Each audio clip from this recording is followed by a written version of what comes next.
Hi எல்லாருக்கும் வணக்கங்க. இன்றைக்கி நம்ம ரொம்பவே இன்ட்ரெஸ்டிங்கான ஒருத்தவங்களை பற்றி பேச போகிறோம். ஆமாங்க, இவங்க பேர் பார்த்தீங்கன்னா நேத்ரா குமரன். நேத்ரா குமரன் பார்த்தீங்கன்னா நம்ம இந்தியாவில் என்ன மாதிரி சாதனைகள் பண்ணியிருக்காங்கன்றதை பார்க்கலாம் வாங்க. ஸோ இவங்க பார்த்தீங்கன்னா இந்தியா பாய்மர படகோட்டம் வீராங்கனை ஆவாங்க. ஸோ இவங்க என்ன மாதிரி சாதனைகள் பண்ணியிருக்காங்கன்னு பார்க்கலாம் வாங்க. இவங்க பார்த்தீங்கன்னா ஒலிம்பிக்கு தகுதி பெற்ற முதல் இந்திய படகோட்டி பெண் மாலுமி ஆவாங்க நேத்ரா குமரன்.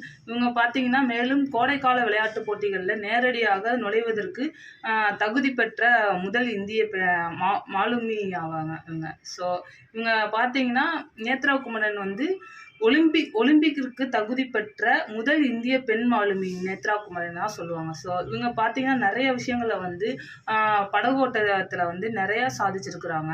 அதுவும் பார்த்தீங்கன்னா பாய்மர படகோட்டத்தில் இந்தியாவில் இவங்களை அடிச்சுக்கவே முடியாது, அந்த மாதிரி சாதனைகளை நிறையா பண்ணியிருக்காங்க.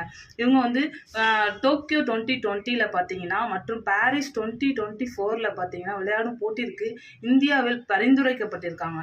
ஸோ அது மட்டும் இல்லை, நேத்ரா குமரன் பார்த்தீங்கன்னா 2 முறை ஒலிம்பிக்கில் வந்து இடம் பிடிச்சிருக்கிறாங்க.